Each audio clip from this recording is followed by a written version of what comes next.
하나님 말씀 받들어 읽도록 하겠습니다. 하나님 말씀은 주보에 기록되어져 있는 대로 신약 성경 마태복음 제 2장에 있는 말씀이 되겠습니다. 마태복음 제 2장 1절에서 3절까지의 말씀을 받들어 읽습니다. 헤롯 왕 때에 예수께서 유대 베들레헴에서 나심에 동방으로부터 박사들이 예루살렘에 이르러 말하되 유대인의 왕으로 나시니가 어디 계시냐? 우리가 동방에서 그의 별을 보고 그에게 경배하러 왔노라 하니 헤롯 왕과 온 예루살렘이 듣고 소동한지라. 아멘. 우리가 이미 알고 있는 대로 우리 주 예수 그리스도께서 태어나신 곳은 유대의 작은 마을 베들레헴입니다. 이 베들레헴은 구약에서 예수님 오시기 전에 에브랏 또는 에브라다 이렇게 불리어지던 자리였습니다. 그런데 이 작은 도시에서 구약에 역사적으로 의미가 있었던 그런 일들을 성경은 기록하고 있습니다. 그곳은 야곱이 그의 사랑하는 아내 라헬을 장사한 자리로 창세기에 기록을 하고 있고, 룻이 보아스와 결혼해서 살던 곳으로 구약 성경은 또한 우리에게 나타내고 있습니다. 그리고 무엇보다가 중요한 것은 이스라엘 모든 사람들이 우러러보는 다윗 왕, 성경에 그를 통하여 메시아에 대한 많은 약속을 한 다윗의 고향이기도 합니다. 그래서 사람들은 베들레헴을 가리켜서 다윗성이라 이렇게 부르기도 했습니다. 오늘 1절 말씀을 보면 헤롯 왕 때에 예수께서 유다 베들레헴에서 나심에 이렇게 말씀이 기록되어져 있습니다. 헤롯 왕 때에 예수께서 유다 베들레헴에서 나심에. 인생을 살아갈 때 사람과 시대는 참 중요하고 밀접한 관계가 있습니다. 예수님께서 태어날 당시에 왕이었던 헤롯은 여러 가지 면에서 참으로 많은 생각을 하게 하는 그런 세상을 대표하는 왕의 모습을 가진 사람입니다. 이 헤롯은 유대인이 아니고 에돔 출신이었습니다. 에돔이라는 이방 나라 출신으로서 순수 유대인이 아니라는 거지요. 반쪽은 유대인이었습니다. 부모 중에 한쪽은 유대인이었고 한쪽은 아니었지요.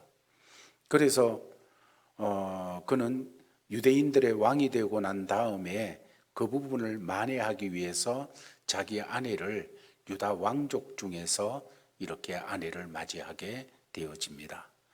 그는 정치적으로나 군사적으로 아주 탁월한 용기도 가렸고 지략을 가진 그런 사람이었습니다. 그런데 동시에 그는 상상할 수 없을 정도로 폭력적이고 잔인하고 정신병적인 그런 폭군의 모습을 나타내는 것도 많이 가졌었던 것입니다.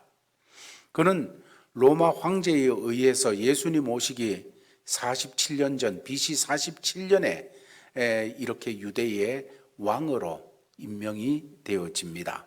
유다 총독으로 임명이 되어졌고, 또 예수님 오시기 40년 전에 BC 40년에 유다를 지역을 이렇게 통치하는 분봉왕으로 임명이 되어서 예수님이 태어날 무렵에는 그의 나이가 한 70 가까이가 되었습니다. 그는 정치적으로 대단히 수완이 있는 사람이었는데, 가령 예루살렘에 헤롯 대성전을 지어서 명성을 남기고 유다인들의 마음을 이렇게 사는 그런 일들을 했을 뿐만 아니라 굶주린 사람들을 위해서 세금을 감면해 주는 그런 일도 했습니다. 특별히 정치적인 그런 가시적인 일들도 많이 하는데 어려운 사람들을 위해서 자기가 쓰는 아주 좋은 진귀한 그릇들 이런 것을 팔아가지고 그 재정을 가지고 어려운 이런 사람들을 도와주는 그런 일도 했습니다. 그러나 그의 인격과 성격이 정말로 정신병적인 수준이 되어져 가지고 자기 왕권에 조금이라도 도전이 되어진다. 자기 왕의 어떤 것을 조금이라도 깎아내리고 도전적이다 하는 것에 대해서는 잔인하게 처리해버리는 그런 일들이 있게 되었습니다. 가령 자기 할아버지나 자기 어머니, 자기의 장모, 자기의 아내를 다 그런 명목으로 죽여버렸습니다. 뿐만 아니라 자기 아내에게서 태어난 맏아들, 또 다른 아들도 왕권에 도전되어지는 것 같으니까 다 처형해버리는 그런 일을 했습니다. 정말로 비인격적인 비인간적인 그런 모습을 드러냈던 사람이었지요. 바로 이렇게 자기 왕권에 대해서 조금이라도 도전되어지면 가차없이 자기 아버지라도 자기 할아버지라도 갖다가 처형해버리는 이런 왕이 헤롯이었는데 이런 시대에 예수님이 태어났다는 것입니다. 이 왕이 다스리는 때에 하나님이 보내신 이 세상을 창조하신 그러므로 왕 되신 분, 모든 사람의 참된 왕이 되시는 예수가 베들레헴에서 태어났다. 성경은 그렇게 말씀을 하고 있는 것입니다. 이런 세상의 왕 헤롯은 동방 박사들에게 예수의 탄생의 소식을 들었을 때 결코 가만히 있을 수 없는 그런 입장이었습니다. 오늘 읽은 말씀 3절에서부터 그 이후에 나타나는 8절 말씀까지를 보면 헤롯 왕과 박사들이 이렇게 대화를 나누는 것이 나옵니다. 여기 헤롯 왕이 하는 말은 자기도 경배하겠다 하는 것은 진심이 아닌 것을 역사가 증거하고 있고 우리도 성경을 통해서 잘 알고 있습니다. 결국 우리는 헤롯 왕이 우주의 참된 주인, 모든 것의 진정한 왕이 되시는 그 왕이 태어났다고 하는 이 사실 때문에 2살 아래의 모든 아이들을 죽여있는 무슨 살인이 일어나게 되어지는 것을 성경을 통해서 또 역사는 그 내용을 증거하고 있습니다. 실로 이것은 우리에게 두 왕의 모습을 보여주고 있는 것이지요. 세상 왕을 대표하는 헤롯, 그리고 우리의 참된 구주이시며 왕으로 이 땅에 오신 예수, 그 두 왕이 공존을 하게 되어져 그 공존 속에 긴장이 있게 되어지고 공존 그 속에 갈등이 있게 되어지는 이런 역사가 일어나는 것을 보게 되어집니다. 지금도 우리가 살아가는 속에 두 왕이 세상의 공중의 건세 잡은 자가 왕으로서 우리 속에 이렇게 자꾸 이끌어감이 있고 예수 그리스도가 왕으로서 우리에게 주의 말씀을 쫓아 이렇게 이끌어가는 부분들이 있지요. 이 속에 우리는 갈등, 긴장 이런 것을 경험하며 살아가게 되어지는 것입니다. 그런데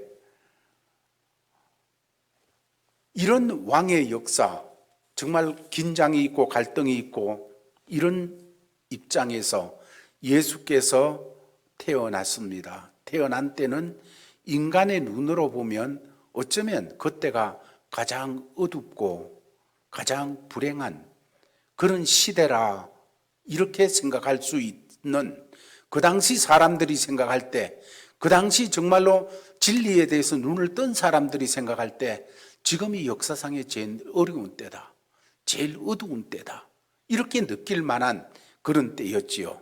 그러나 진정으로 영적인 눈으로 보면 그때가 가장 성숙한 때였다는 것입니다. 그때가 가장 주님이 필요한 때였고 오실 때가 차는 그런 때가 되어졌다는 것이지요. 어떤 사람은 우리가 살고 있는 이 시대를 탓하면서 살아갑니다. 그러나 하나님께서는 우리를 사랑하셔서 이 시대에 살아가게 하셨다는 것을 우리 예수 믿는 사람들은 마음에 담아야 됩니다. 하나님께서 이 교회를 이 시대에 두신 것은 하나님의 놀라운 뜻이 있어서 이 시대 속에 우리 제1교회가 서 있게 하셨다는 것을 깨달아야 됩니다. 왜 하나님께서 우리를 이 땅에 두셨을까? 거기 있지 않고 왜 여기 있게 하셨을까?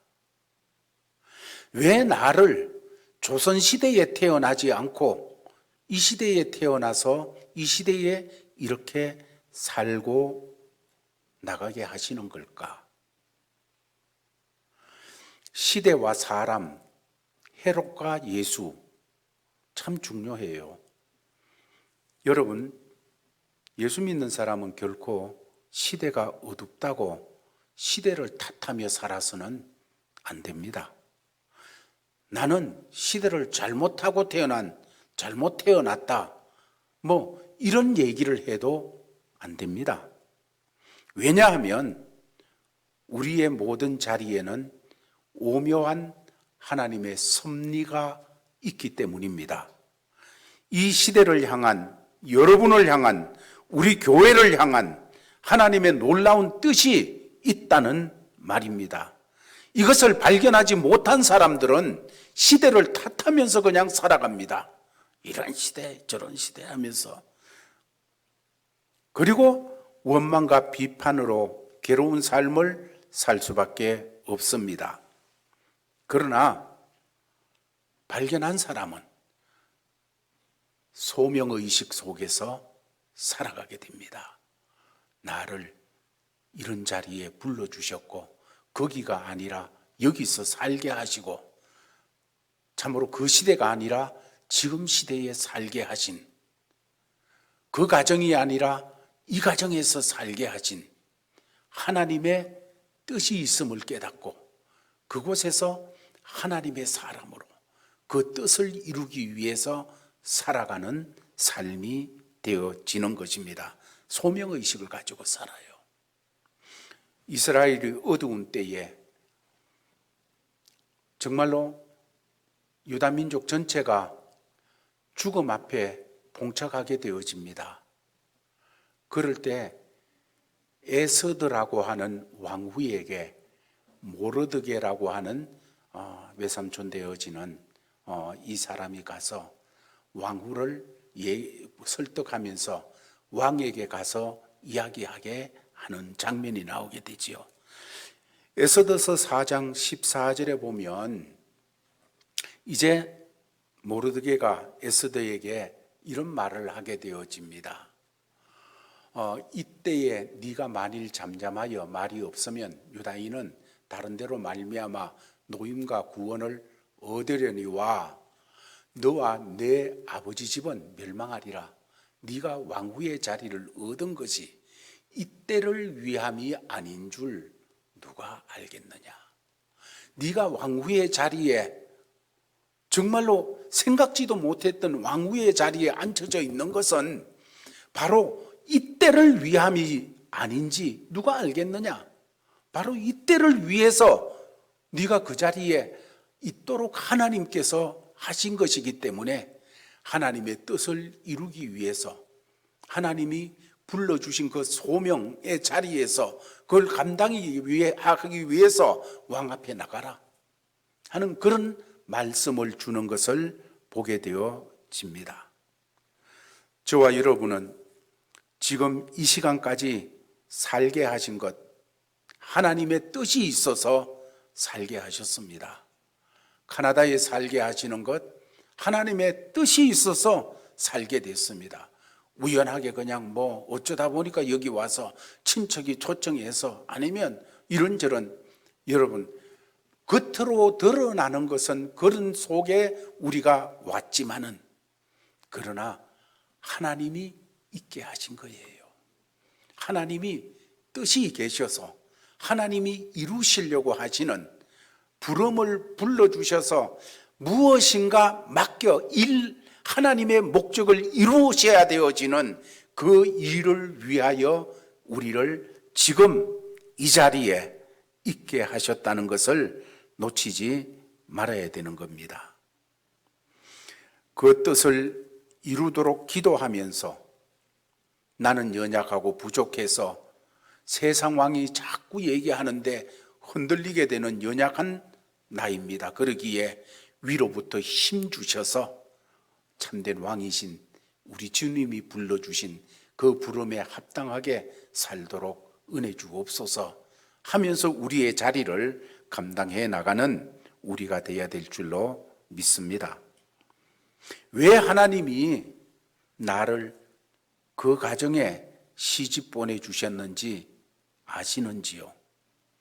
왜 하나님이 나를 그 직장에 보내주셨는지를 아시는지요? 왜 하나님이 오늘 우리를 어두운 이 시대에 살게 하셨는지를 아시는지요? 그냥 무의미하다고 생각하지 마시기 바랍니다. 예수님은 헤롯 왕 시대, 그 헤롯 왕의 말년에 태어났습니다. 왜요? 거기에 하나님의 뜻이 있는 거예요. 거기에 하나님의 소명이 있는 거예요. 오늘 우리의 모든 자리도 똑같습니다. 여러분, 정말로 하나님을 바라보지 않는 사람은 내 형편과 처지를 보면서 원망하고 불평하고 뿐만 아니라 딴 사람한테 핑계대고 누구 때문에 뭐 때문에 이러면서 살아갑니다. 그러나 하나님의 은혜를 보며 하나님을 보는 사람은 절대 그럴 수가 없어요. 거기에 하나님의 뜻이 있기 때문입니다. 이 자리에 불러주신 하나님의 의도가 있기 때문이에요. 그러므로 그 뜻을 이루기 위해서 우리는 오히려 더 하나님 앞에 무릎이 꿇려지고 그리고 순종하겠습니다. 말씀에 순종해 나가겠습니다. 하면서 나갈 수밖에 없게 되어지는 것이지요. 이제 또 오늘 말씀을 보게 되어질 때 이제 예수님이 이렇게 태어나셨을 때 동방에서부터 박사들이 예수님에게 경배하기 위해서 찾아오게 되어지는 것을 봅니다. 누가복음에 보면 예수님께서 태어나서 말구유에 계실 그때에 제일 먼저 그곳을 방문한 자는 양을 치던 목자들이었습니다. 그리고 오늘 본문에 의하면 이제 또 동방 박사들이 예수님에게 경배하러 왔다는 것입니다. 이 두 기록을 우리가 보게 되어질 때 종합해서 우주의 진정한 왕이신 예수 그리스도께서 가장 낮고 천한 자리에 오셨습니다. 가장 낮은 자리에 오셨습니다. 그러나 밤새도록 양을 치는, 어쩌면 이 목자들, 목동들, 이들은 그 당시에도 가난한 계급이었습니다.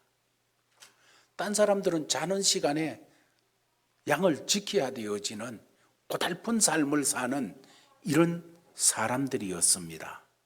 이런 가장 낮은 그룹을 대표하는 이 목자에서부터 박사들, 동방에서부터 온 박사들, 이들은 목자들하고는 달라요. 정말로 높은 계급에 속한 이런 사람들입니다. 이런 사람들에 이르기까지 예수님이 오셨다는, 인간의 참된 왕이 오셨다는 그 사실 앞에 경배하게 되어지는 이런 모습을 성경은 보여주고 있습니다. 중요한 것은 우리 주께서 하나님의 아들로서 인간의 몸을 입고 우리 죄를 대속하기 위하여 이 땅에 오신 분으로 낮은 사람이나 높은 사람이나 가난한 사람이나 부한 사람이나 모든 찬양과 경배와 존귀와 영광을 받기에 합당하신 분이라는 사실입니다. 그런데 하나님께서, 창조주 하나님께서 날 사랑하셔서 나를 구원하기 위해서 가장 낮은 곳으로 오셨다. 이 간단한 말을 깊이 생각하면 생각할수록 정말 충격입니다. 큰 충격이에요. 하나님이 날 구원하기 위해서 가장 낮은 자리에 나와 똑같은 몸을 입고 오셨다. 묵상할수록 점점 충격을 느끼게 되어지지요. 그래서 진정으로 하나님을 발견한 사람은 그 입이 찬양할 수밖에 없고 그 마음이 경배할 수밖에 없습니다. 예배할 수밖에 없어요. 그래서 진정한 우리 주님에 대한 신앙적인 태도라는 것은 마음과 영어로 경배드리고 찬양하는 그 자세예요. 정말로 예수 그분을 만나는 사람은 그 입술에 찬양할 수밖에 없고 그 마음을 들여 경배할 수밖에 없는 거지요. 이제 오늘 본문 이하까지 이렇게 조금 보게 되어지면 예수님이 탄생하셨을 때 그리스도로 이 땅에 오셨을 때에 사람들이 각기 다르게 반응을 하는 이런 모습들을 보게 되어집니다. 첫 번째로는 헤롯 왕과 같이 겉으로는 환영하지만은 속으로는 저주하고 대적하는 이런 입장을 가진 부류를 보게 되어집니다. 오늘날 교회에 대해서, 기독교에 대해서 정말로 도가 넘는 그런 감정을 가지고서 비판하고 적의를 가지고 하는 그런 사람들이 참 많아졌습니다. 옛날보다가 훨씬 많아졌어요. 십자가를 불태우고 거기에서 끝나는 게 아니라 사탄을 공공연하게 숭배하고 돈을 숭배하고 우상을 숭배하고 사상을 숭배하는 복음 대신에 외쳐대는 많은 것들을 가지고서 나아가는 일들이 점점 많아져 있습니다. 그런 사람들이 교회 안에도 있을 수 있습니다. 그런 사람들이 신학교의 교수가 되어져 가지고 그냥 정말로 성도들의 목회, 사랑하는 그런 것은 모르니까 머릿속으로만 그냥 얘기하면서 어떻게 예수가 동정회에서 탄생할 수 있나? 그거는 그냥 신화에 불과한 거지. 여러분, 신학교에서 그렇게 가르치고 있습니다. 어떻게 예수님께서 물리로 걸어갈 수가 있냐? 말도 안 되는 소리지 않느냐? 거기에 어떻게 있을 수 있느냐? 그거는 그냥 신화지. 사람들의 마음을 신앙적으로 만들기 위해서 신화로 만들어 놓은 거지. 여러분, 요즘 신학교에서 그렇게 가르치는 신학교들이 많이 있다니까요. 얼마나 무서운지 몰라요. 그러나 결과적으로 그들은 예수 탄생에 대해서 헤롯 왕과 같은 반응을 보이는 사람들이라고 할 수가 있습니다. 두 번째 부류는 이제 동방 박사들이 와서 베들레헴 거기 가기 전에 먼저 예루살렘으로 들려서 왕은 왕궁에서 태어나는 줄 알고 가서 왕이 났는데 어디 계십니까? 하니까 그냥 온 소동이 일어난 거예요. 헤롯뿐만 아니라 온 성이 그냥 소동이 났습니다. 그래서 얘기를 하지요. 우리가 그 별을 보고 왔습니다 하면서 이야기를 하게 되어질 때 이제 제사장이라든지 서기관이라든지 이런 사람들이 쫙 모이게 되지요. 이들은 성경에 대해서 너무 잘 아니까 그 왕이 태어났다고 하니까 어디서 태어났느냐? 대부분 유대 베들레헴이오니 하고 찾아내게 되어집니다. 유대 베들레헴에서 태어났다.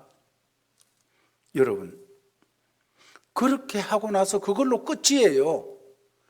유대 베들레헴에서 메시아가 오셨다면, 그곳에서 우리를 구원할 구주가 태어나셨다면 제사장은 누구보다 앞장서서 쫓아가야 되잖아요.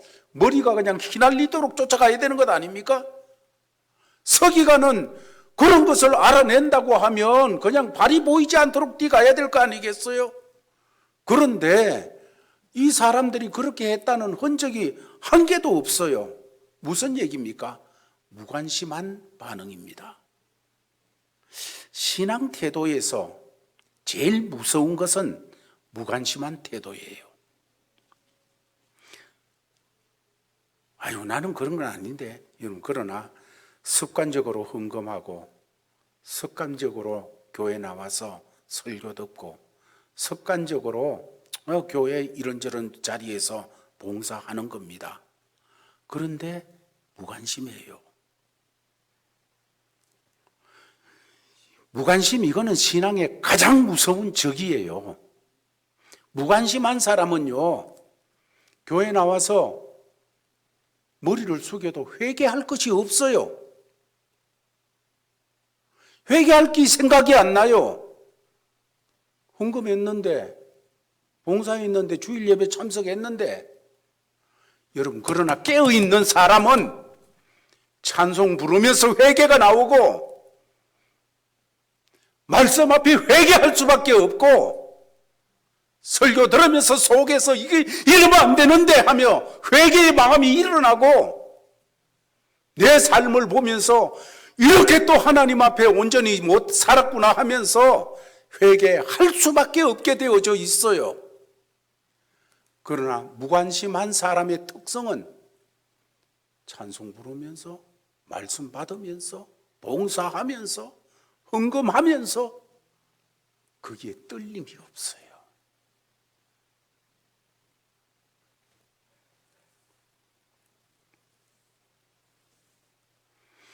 교회 잘 나오니까 반성할 것도 없어요. 그러나 하나님이 인간이 되어 오늘 이 땅에 오셨다는 이 사실에 대해서도 결코 흥분이 없어요. 하나님이 날 구원하시기 위해서 인간이 되어 이 땅에 오셨다는 이 사실에 대해서도 그냥 하나 문장이 되어 있어요. 그냥 습관적으로 늘 매년 맞이하는 성탄절인데 그 사실 앞에 뚫림이 없어요. 그 사실 앞에 찬송이 없고 경배가 없어요. 타락한 증거예요.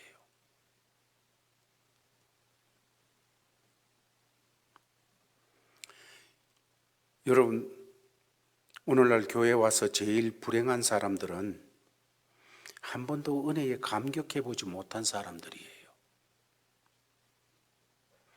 그러다 보니까 예수 믿은 지 오래됐다는 것만 자랑하게 되어지고, 한 번도 회개의 눈물을 흘려보지 못하고 주님의 피 묻은 손을 만져보지 못한 사람, 부활하신 예수 그리스도께 자기의 생을 던져보지 못한 사람, 맡겨보지 못한 사람, 이런 불행한 사람들이 오늘 시대에 늘어가고 있습니다. 교회 안에 늘어가고 있습니다.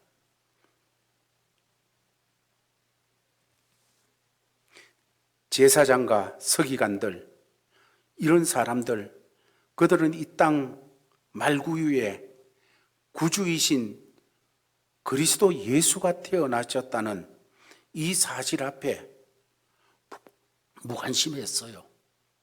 성경 통해서 대부분 알아냈잖아요. 이 사람들은 유대 베들레헴입니다. 알아냈잖아요.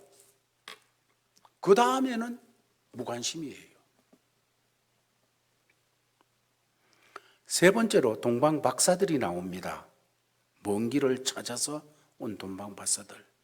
그들은 기쁨과 감격으로 경배를 드릴 수가 있었습니다.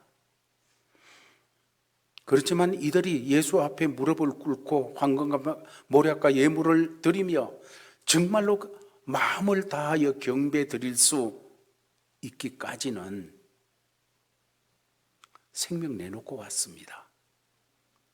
그렇게 했다고 누가 박수 쳐주는 사람 아무도 없었어요. 누가 박수 쳐줬습니까?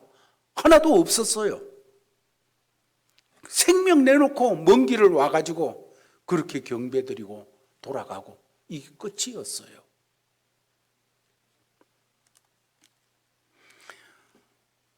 오늘 1절, 2절을 보면 그들은 동방에서부터 온 박사들이고 그들에게 이상한 별이 나타나서 그 별을 보고 지금 여기까지 죽을 고생하면서 왔다는 사실입니다. 우리 주님의 우리의 그리스도 되시고 우리 하나님 되신다는 이 사실 앞에 경배드리는 이 경배라는 것은 하나의 의식이 아닙니다. 생명 바쳐 하나님을 만나는 결단이요 헌신입니다. 하나님의 말씀이 주어지니까 그 당시에 그분들은 기록된 말씀이 없으니까 하나님의 계시인 별이 나타나게 되니까 그 하나님의 계시인 요즘으로 하면 하나님의 말씀, 그때는 그 별을 바라보고 먼 길을 생명 내놓고 와서 그냥 무릎 꿇고 경배하고 가는 거예요.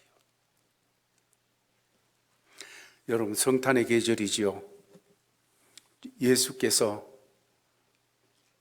하나님으로서 이 땅에 우리를 구원하기 위해서 오신 이 귀한 사실 앞에 이미 지나간 2000여 년 전에 지나간 일이지만은 이 일은 지금도 우리 가슴을 떨게 해야 되고 우리의 영혼이 흥분하게 해야 되어지고 그리고 우리가 하나님 앞에 무릎을 꿇어야 되어지는 그런 사실이지요. 이 성탄의 계절에 이 예수님 때문에 좀 더 우리가 흥분되어지는, 나쁜 의미에서 그냥 몸이 흥분되는 것이 아니고 정말 우리 속에 그 주님을 향하여 찬송하지 않으면 안 되고 무릎 꿇고 경배하지 않으면 안 되는 이런 놀라운 심령이 성령의 감동 감화 속에서 부어져서 이것이 하나님께 영광되고 이것이 우리에게는 이 세상이 비교할 수 없는, 무엇으로도 비교할 수 없는 하나님의 복으로 우리에게 임하는 이런 역사가 있는 계절이 되기를 예수의 이름으로 축원합니다. 아버지 감사합니다. 주신 말씀 붙잡고 이 계절에 우리 주님을 더 깊숙이 만나게 하여 주옵소서. 예수님 이름으로 기도하옵나이다. 아멘. 아버지 하나님, 지금은 우리가 하나님께 무릎 꿇고 우리가 주 예수 그리스도 앞에 무릎을 꿇고 경배를 드려야 될 시간입니다. 이런 계절이 되도록 역사하여 주옵소서. 그래서 교만해졌던 우리가 이 예수 그리스도 앞에 무릎이 꿇려지며 겸손해지고 낮추어져서 낮은 곳으로 오는 하나님의 은혜를 온전히 받아 누리는 이 계절이 되게 하여 주옵소서. 오늘 주신 말씀 받고 주신 삶의 자리로 나가는 믿음의 권속들에게 주 예수 그리스도의 크신 은혜와 하나님 아버지의 사랑과 성령의 교통하심이 항상 함께 있을지어다. 아멘.